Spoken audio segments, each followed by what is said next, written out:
Hello बच्चों, आज हम लोग क्लास 10th आईसीएसई का चैप्टर इलेक्ट्रिसिटी और मैग्नेटिज्म का सबसे अच्छा पोर्शन पढ़ने जा रहे हैं, दैट इज ट्रांसफार्मर। ट्रांसफार्मर कितने टाइप्स के होते हैं, ट्रांसफार्मर कैसे वर्क करता है, ट्रांसफार्मर का काम क्या होता है, ये सारी चीजें हम लोग इस वीडियो की हेल्प से समझेंगे आज। ठीक है, तो स्टार्ट करते हैं बेटा ट्रांसफार्मर से। ट्रांसफार्मर जो है वो क्या करता है, यानी ट्रांसफार्मर का काम क्या होता है। ट्रांसफार्मर का मेन वर्क जो है, काम है, वो ये है कि वो वोल्टेज को इंक्रीज करके या फिर डिक्रीज करके देता है। ठीक, इंक्रीज करके या डिक्रीज करके हमें देता है क्या बेटा, वोल्टेज को। ठीक, तो इंक्रीज करके जो देता है उसको हम लोग स्टेप अप ट्रांसफार्मर बोलते हैं, और जो डिक्रीज करके देता है वो हमारे लिए स्टेप डाउन ट्रांसफार्मर का काम करता है। क्लियर है? अब बात यह आती है कि ट्रांसफार्मर के पास ऐसी क्या ताकत है, क्या मैजिकल पावर है जो वो वोल्टेज को बढ़ा करके दे रहा है या कम करके दे रहा है। ठीक, तो ट्रांसफार्मर का पूरा प्रिंसिपल और वर्किंग हम लोग देखने जा रहे हैं। बहुत ध्यान से देखिएगा बेटा कि ट्रांसफार्मर क्या है। It is a device which increases और डिक्रीजेस द वोल्टेज। वोल्टेज को इंक्रीज करता है या डिक्रीज करता है। अब वोल्टेज को इंक्रीज करने वाले को हम लोग बोलते हैं स्टेप अप और डिक्रीज करने वाले को बोलते हैं स्टेप डाउन। अब बात आती है कि ये जो ट्रांसफार्मर है ये कैसे काम करेगा। तो ट्रांसफार्मर की वर्किंग के लिए आपको बेसिकली पता होना चाहिए कि इलेक्ट्रिसिटी और मैग्नेटिज्म का आपस में रिलेशन क्या है। इलेक्ट्रिसिटी यानी करंट और मैग्नेटिक पावर या मैग्नेटिज्म, इसका आपस में रिलेशन क्या है। इसका आपस में रिलेशन है, जहां पर भी करंट आएगा, ये आप क्लास 10th में, क्लास 9th में आप पढ़ते हुए आ रहे हैं कि जहां पर भी करंट आएगा वहां पर क्या आएगा, मैग्नेटिक प्रॉपर्टीज आ जाएंगी, यानी मैग्नेटिक फील्ड लाइंस बन जाएंगी।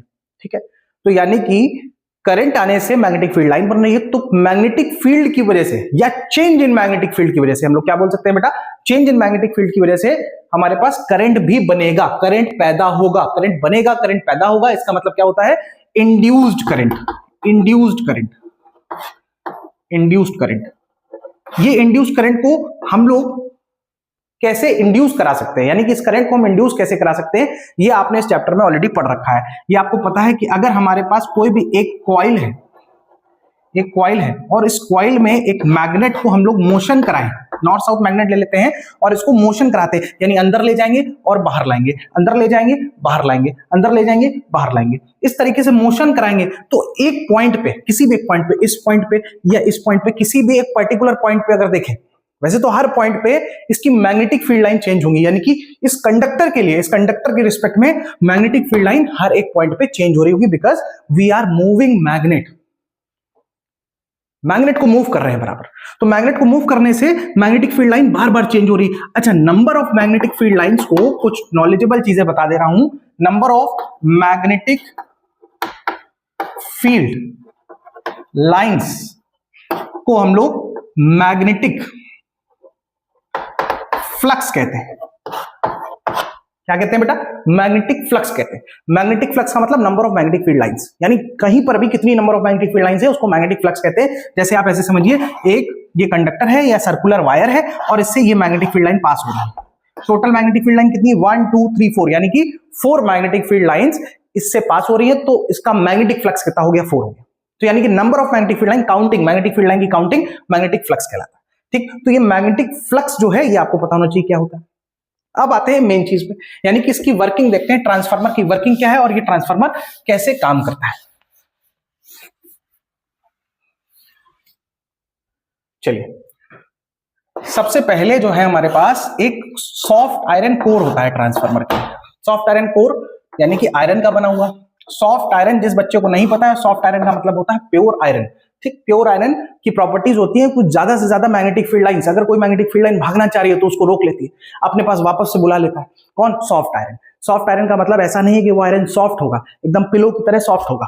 सॉफ्ट आयरन का मतलब है कि वो उसके अंदर, प्योर आयरन, उसके अंदर ज्यादा से ज्यादा प्रॉपर्टीज हैं कि वो अट्रैक्ट करेगी मैग्नेटिक फील्ड। कौन, सॉफ्ट आयरन। तो इसलिए ये हम लोग जो कोर बनाते हैं वो किसका बनाते हैं बेटा, सॉफ्ट आयरन का कोर बनाते हैं। ठीक, सॉफ्ट आयरन का कोर बना लिया। तो ये जो सॉफ्ट आयरन का कोर बनाया, इसमें हम लोग 2 कॉइल लगाते हैं, एक यहां पर और एक यहां पर। ये दो कॉइल हम लोगों ने सेट कर दी। अब ये जो दो कॉइल लगाई, इस कॉइल को हम लोग बोलते हैं प्राइमरी कॉइल और इसको बोलते हैं बेटा सेकेंडरी कॉइल। ये जो प्राइमरी कॉइल है, प्राइमरी कॉइल में थोड़ा सा करंट हम पास करेंगे। क्या पास करेंगे? करंट पास करेंगे। तो करंट यहां से प्रोवाइड करते हैं। तो करंट जो प्रोवाइड कर रहे हैं, यहां पर उस करंट का कुछ वोल्टेज भी होगा। क्या होगा बेटा? वोल्टेज होगा, ठीक। और वैसे ही यहां पर करंट आएगा बंद करके, और यहां पर भी कुछ वोल्टेज होगा। अभी हम लोग स्टेप अप या स्टेप डाउन नहीं पढ़ रहे हैं, हम लोग सिर्फ बेसिक प्रिंसिपल या बेसिक वर्किंग पढ़ रहे हैं ट्रांसफार्मर की। ट्रांसफार्मर कैसे वर्क करता है। तो यानी कि यहां पर करंट है, वोल्टेज है, उधर भी करंट और वोल्टेज है। ये प्राइमरी कॉइल है, यहां से हम लोग इनपुट देंगे, ये सारी चीजें इनपुट प्रोवाइड करेंगे, और वहां पर हमें क्या मिलेगा? आउटपुट मिलेगा। आउटपुट मिलेगा, आउटपुट मिलेगा, ठीक। तो करंट जो है वो करंट कहां पर है? प्राइमरी कॉइल में है, प्राइमरी कॉइल में। तो इसको हम करंट को नाम दे देते हैं आईपी। और वोल्टेज कहां पर है? प्राइमरी कॉइल में, तो नाम दे देते हैं वीपी, यानी voltage in primary coil, current in primary coil. और यहां पर करंट सेकेंडरी कॉइल में है, तो नाम दे देते हैं आईएस, और वोल्टेज को नाम वीएस, सिंपल। अच्छा, ये जो नंबर ऑफ टर्न्स है, यानी कि ये कॉइल जो बनाई गई है एक फिक्स नंबर ऑफ टर्न्स की बनाई जाती है अकॉर्डिंग टू आवर रिक्वायरमेंट, कि हमें ट्रांसफार्मर कितने वोल्टेज का बनाना है, यानी कितने पार तो नहीं बोल सकते, यानी कि उसको हमें कितना वोल्टेज स्टेप अप करने के लिए, कितना वोल्टेज स्टेप डाउन करने के लिए बनाना है, ठीक है। तो उसके अकॉर्डिंग हम लोग यहां पर नंबर ऑफ टर्न्स भी बनाते हैं। नंबर ऑफ टर्न्स को हम लोग एन से डिनोट करते हैं, और number of turns primary coil में तो बेटा एनपी लिख दिया।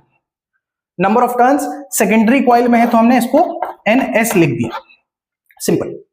इसमें कोई प्रॉब्लम किसी तरह की आई थिंक नहीं होनी चाहिए, ठीक।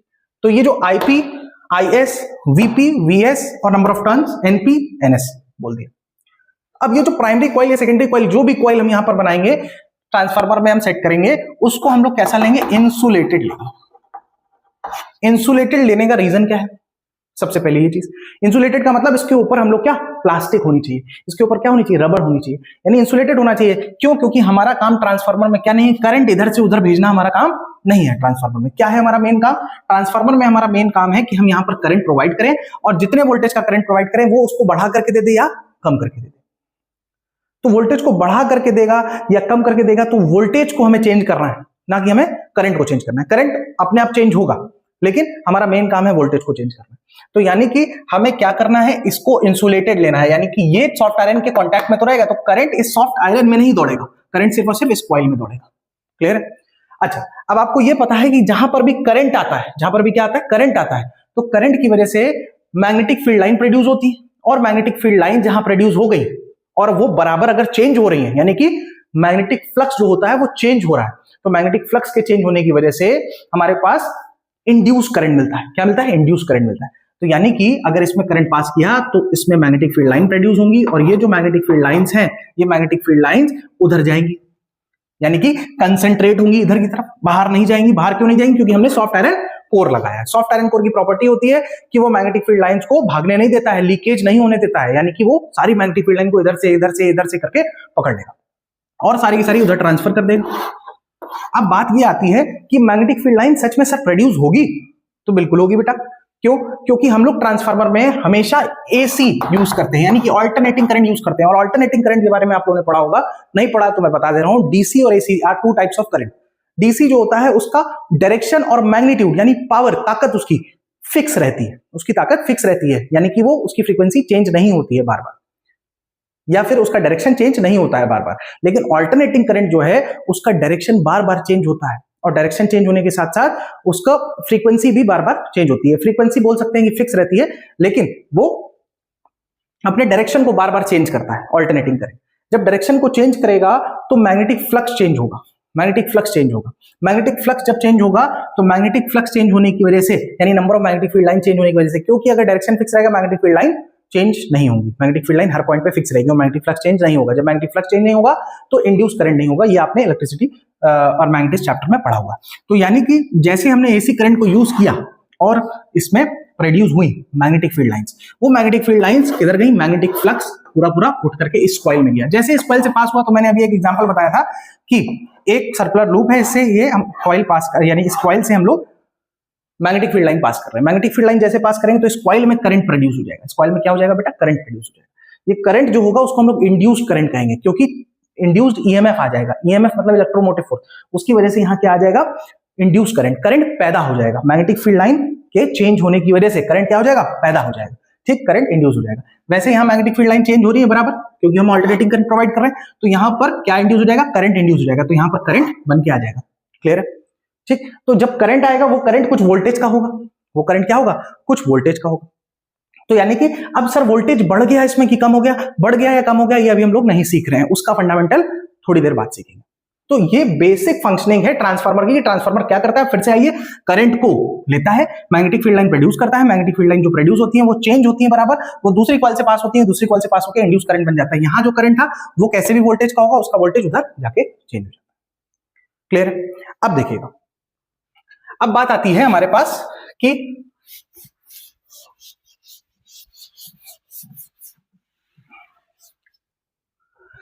जो मैग्नेटिक फ्लक्स है, जितना इस ट्रांसफार्मर के, छोटा सा मैं यहां पर बनाता हूं,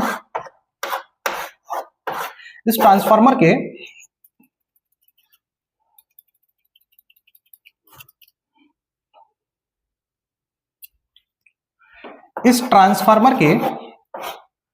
पास जितनी मैग्नेटिक फील्ड लाइंस थी, प्रोड्यूस हुई थी, वो सारी की सारी इधर कंसंट्रेट हो जाएंगी और इस कॉइल से पास होंगी, यानी कोई भी लीकेज नहीं हो रहा। लीकेज मतलब कोई भी मैग्नेटिक फील्ड लाइन एक सिंगल भी बाहर नहीं जा रही है। बाहर नहीं जा रही है तो हम लोग ऐसा मान के चलेंगे कि no flux leakage, no flux leakage, यानी कि कोई भी फ्लक्स का लीकेज नहीं है, मैग्नेटिक फील्ड लाइन का लीकेज नहीं है, सारी की सारी यहां से उठ करके उधर जा रही है, पूरी मैग्नेटिक फील्ड लाइन उठ करके उधर जा रही है।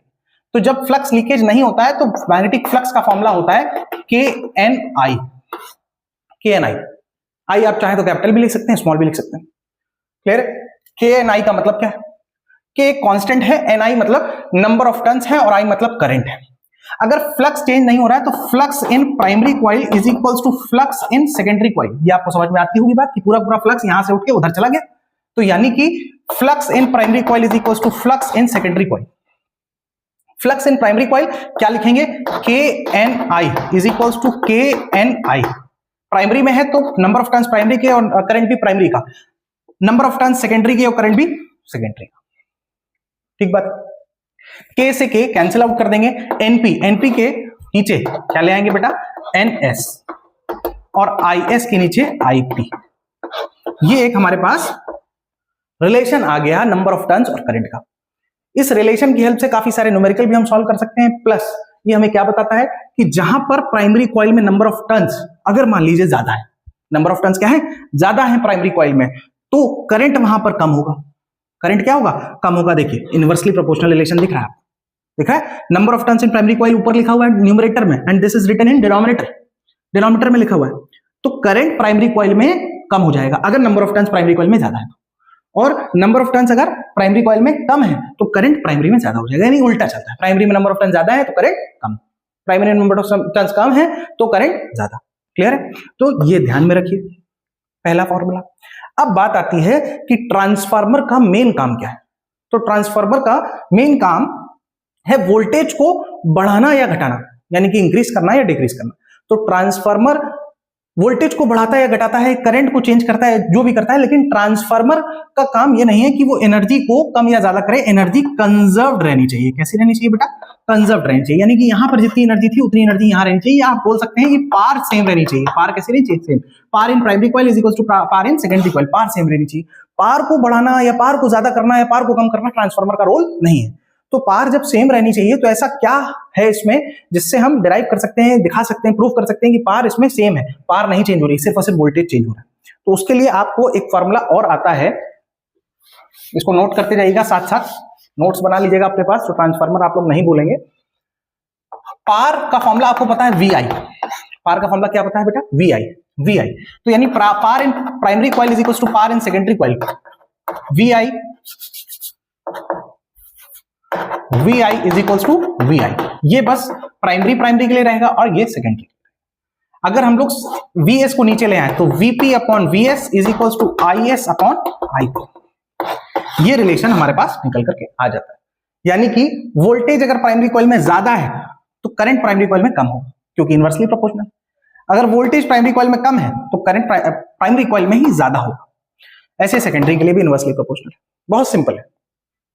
इस रिलेशन से और इसके पहले मैंने जो यहां पर लिखा था इस रिलेशन से, दोनों को अगर हम कंपाइल कर दें तो हमें सीखने को यह मिलेगा कि Vp upon Vs is equals to Np upon Ns is equals to Is upon Ip। इसमें आपने क्या ऑब्जर्व किया, लर्न करके खत्म करिए तुरंत।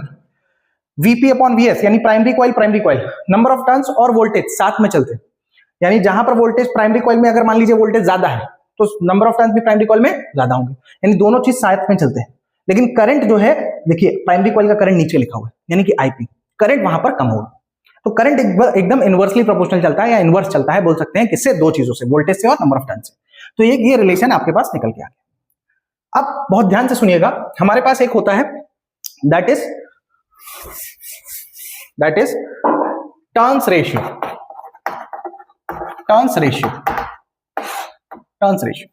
टर्न्स रेशियो बेटा क्या चीज है? टर्न्स रेशियो या फिर इसको हम लोग दूसरे नाम से ट्रांसफॉर्मर रेशियो भी कहते हैं। ट्रांसफॉर्मर रेशियो या turns ratio is equals to NS upon NP होता है। What is NS upon NP? NS upon NP का मतलब है number of turns in secondary coil, यानी सेकेंडरी कॉइल में कितने नंबर ऑफ टर्न्स है काउंट कर लीजिए, और प्राइमरी कॉइल में कितने नंबर ऑफ टर्न्स है काउंट कर लीजिए। अब काउंट करके इसको सॉल्व कर दीजिए, जो आंसर आएगा वो कांस्टेंट एक नंबर आएगा, दैट इज टर्न्स रेशियो। उसको टर्न्स रेशियो कहते हैं। कभी कभी एग्जाम में क्वेश्चन पूछ लेता है टर्न्स रेशियो बताइए, स्टेप अप है स्टेप डाउन का। क्लियर है? तो ये पूरी बेसिक फंक्शनिंग है किसकी? ट्रांसफार्मर की। अब आते हैं हम लोग कुछ और चीजें देखते हैं बेटा।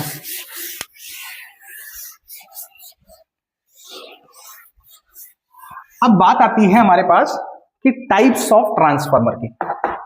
टाइप्स किसके टाइप्स? ट्रांसफार्मर के टाइप्स।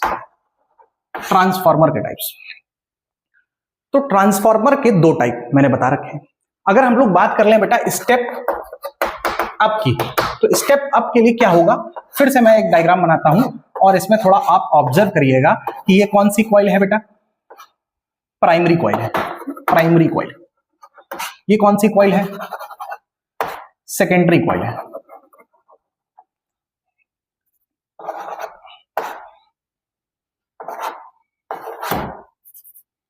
ठीक, ये सेकेंडरी कॉइल है। अब यहां पर जो करंट होगा उसको Ip कहेंगे, यहां पर बेटा होगा Is कहेंगे, यहां पर Vp कहेंगे, यहां पर Vs कहेंगे, नंबर ऑफ टर्न्स को Np कहेंगे या नंबर ऑफ टर्न्स को Ns कहेंगे। यहां पर प्राइमरी कॉइल में यहां से हम लोग क्या करते हैं, इनपुट देते हैं, इनपुट देंगे और यहां से हमें क्या मिलेगा? आउटपुट मिलेगा, आउटपुट। क्लियर? जैसे हम यहां पर फंक्शन बताई दी है मैंने, लेकिन अब स्टेप अप देखिए, स्टेप अप क्या करेगा बेटा? यहां से हम लोग वोल्टेज कम देंगे, इसको बढ़ा देगा, वोल्टेज को इंक्रीज कर देगा। तो वोल्टेज को इंक्रीज कैसे करेगा? देखो यहां पर वोल्टेज कम होगा यानी कि Vp जो है बेटा वो कम होगा और Vs कैसा होगा? ज्यादा होगा। Vp कम होगा और Vs ज्यादा होगा। तो अगर Vp कम होगा Vs ज्यादा होगा, मैंने बताया था वोल्टेज के साथ में ही चलता है कौन? Number of turns. तो number of turns primary coil में कम होंगे और number of turns secondary coil में ज्यादा होंगे, इसमें ज्यादा होंगे। काउंट करिए, मैंने बनाया भी है उसी के अकॉर्डिंग। अगर हम इसको भी नंबर ऑफ टर्न ले लें 1 2 3 4 5, ठीक, यहां पर देखिए 1 2 3 4 5 6 7 टर्न्स बने हुए हैं और यहां पर हमारे पास कितने बने हुए हैं? यहां पर हमारे पास सिर्फ और सिर्फ 4 या 5 टर्न्स बने हुए हैं, 1 2 3 4। एंड ये दोनों के इनवर्सली चलता है, मैंने बताया था करंट। करंट कैसा चलता है? इनवर्सली चलता है, यानी कि करंट प्राइमरी कॉइल में ज्यादा होगा as compare to secondary coil. तो सेकेंडरी कॉइल में करंट क्या है बेटा? कम है और प्राइमरी कॉइल में ज्यादा है। लेकिन इन दोनों को देखें तो स्टेप अप ट्रांसफार्मर की ये फंक्शनिंग, ये फंडामेंटल्स है ये सारे। क्लियर है? तो ये स्टेप अप ट्रांसफार्मर हो गया। अब इसमें एक बहुत कॉमन क्वेश्चन पूछता है, कई सारे कॉमन क्वेश्चंस हैं, कई सारे क्वेश्चंस हैं ऐसे जो वहीं से पूछेगा, इसके अलावा और कहीं से नहीं पूछेगा आपसे। तो वो क्वेश्चंस के लिए एक सेपरेट वीडियो बना लेंगे, लेकिन कुछ कुछ बीच बीच में आपको बताते चलते हैं जो आपको याद रह सकते हैं। वो क्या याद रह सकते हैं? सबसे पहले चीज देखिए, फर्स्ट थिंग कि कभी कभी क्वेश्चन पूछता है कि which wire is made thicker. कौन सा वायर थिकर बनाया जाएगा, यानी कि थिक, मोटा कौन सा वायर बनाया जाएगा? या कॉइल, कभी कभी वायर नहीं कॉइल लिख के दे देता है। कौन सी कॉइल, प्राइमरी या सेकेंडरी? तो बेटा बहुत सीधी सी, बहुत नॉर्मल सी बात है, आपको पता भी है कि जिसमें करंट ज्यादा होता है तो करंट के पास हीटिंग इफेक्ट होता है। हीटिंग इफेक्ट होने की वजह से करंट हीट प्रोड्यूस करता है और हीट प्रोड्यूस करेगा तो वो कॉइल क्या करेगी भैया? स्पार्क कर सकती है या मेल्ट हो सकती है और वहीं से सारा कनेक्शन टूट जाएगा, ट्रांसफार्मर हमारा खराब हो जाएगा या डैमेज हो जाएगा। क्लियर है? तो इसलिए जिस भी कॉइल में करंट ज्यादा होगा वहां हीटिंग इफेक्ट ज्यादा होगा। हीटिंग इफेक्ट ज्यादा होगा तो हीट को कम करने के लिए हम उसका क्या करेंगे भैया, रेजिस्टेंस कम करेंगे। रेजिस्टेंस कैसे कम होता है, जब हम एरिया ऑफ क्रॉस सेक्शन को बढ़ाते हैं, यानी कि हम इसको क्या करते जाए, थिक करते जाए, हम इसको थिक करते जाए। तो थिक कर देंगे उस वायर को जिसमें क्या है, करंट ज्यादा है, क्योंकि करंट ज्यादा होगा तो हीटिंग इफेक्ट ज्यादा होगा। तो यानी कि आप सिंपल सी एक ट्रिक याद कर सकते हैं। ट्रिक क्या है बेटा, ट्रिक ध्यान से सुनिएगा। ट्रिक क्या है, ट्रिक है कि करंट जहां पर ज्यादा होगा उस कॉइल को थिकर बनाएंगे। जहां पर करंट ज्यादा होगा वहां कॉइल थिक बनाई जाएगी। तो करंट इसमें हमारे पास ज्यादा है आईपी में, तो आईपी यानी कि primary coil will be thicker one, primary coil thick बनाई जाएगी। इसी में नेक्स्ट है step down transformer. Step down transformer में क्या होता है, कैसे फंक्शन करता है, जस्ट इसका अपोजिट। स्टेप डाउन ट्रांसफार्मर क्या करेगा, हमारे पास वोल्टेज यहां ज्यादा होगा प्राइमरी कॉइल में, सेकेंडरी कॉइल से में कम करके देगा। तो सेकेंडरी कॉइल में कम करके देगा, यानी कि voltage in primary coil is greater than voltage in secondary coil and number of turns इसी के साइमल्टेनियसली चलते हैं, यानी बोल सकते हैं डायरेक्टली प्रोपोर्शनल रहते हैं। तो नंबर ऑफ टर्न्स भी प्राइमरी कॉइल में ज्यादा रहेंगे और NS number of turns in secondary coil कम रहेंगे। करंट जस्ट अपोजिट कर देना है। करंट क्या कर देना है, IPIS, करंट जस्ट अपोजिट, यानी करंट सेकेंडरी कॉइल में ज्यादा हो जाएगा। तो अब इसमें अगर कोई पूछ ले कि which wire is made thicker for step down transformer, for step down transformer, तो स्टेप डाउन ट्रांसफार्मर के लिए हम लोग सेकेंडरी कॉइल को थिक बनाएंगे, क्योंकि सेकेंडरी कॉइल में करंट ज्यादा है, करंट ज्यादा होगा तो हीटिंग इफेक्ट ज्यादा होगा, हीटिंग इफेक्ट ज्यादा होगा तो वहां पर आग लगने के चांसेस है, या डैमेज होने के चांसेस है, या मेल्ट होने के चांसेस है। तो इसलिए करंट सेकेंडरी में ज्यादा है तो सेकेंडरी कॉइल को थिक बनाएंगे। इससे बहुत सारे क्वेश्चंस पूछे जाते हैं ट्रांसफार्मर पार्ट से। अब आते हैं, कभी कभी पूछता है कि टर्न्स रेशियो जो है हमारा, टर्न्स रेशियो वो कौन से ट्रांसफार्मर के लिए कौन सा होता है, यानी कितना होता है टर्न्स रेशियो का formula NS/NP। NS number of turns in secondary coil. अगर स्टेप अप ट्रांसफार्मर की बात करें, स्टेप अप ट्रांसफार्मर की, तो step up transformer number of turns secondary coil में ज्यादा रहेंगे। सिंपल सी बात है, जहां वोल्टेज ज्यादा करना है, स्टेप अप बढ़ाना है वोल्टेज को, तो इंक्रीज करके लाना है, कहां लाना है, सेकेंडरी कॉइल में। तो सेकेंडरी कॉइल में नंबर ऑफ टर्न्स भी ज्यादा रहेंगे। अगर ऊपर बड़ी वैल्यू आएगी 7 और अपन में नीचे 5, तो कैंसिल करोगे हमेशा 1 पॉइंट समथिंग आएगा, यानी ग्रेटर देन 1 रहेगा। तो टर्न्स रेशियो N जो है, या फिर स्मॉल में भी लिख सकते हो, N जो है वो turns ratio is always greater than 1 रहेगा। For what, step up transformer के लिए। लेकिन अगर यही हम लोग बात करें स्टेप डाउन ट्रांसफार्मर के लिए, तो स्टेप डाउन ट्रांसफार्मर के लिए, स्टेप डाउन ट्रांसफार्मर के लिए turns ratio N will be smaller than 1, 1 से कम रहेगा। क्लियर है।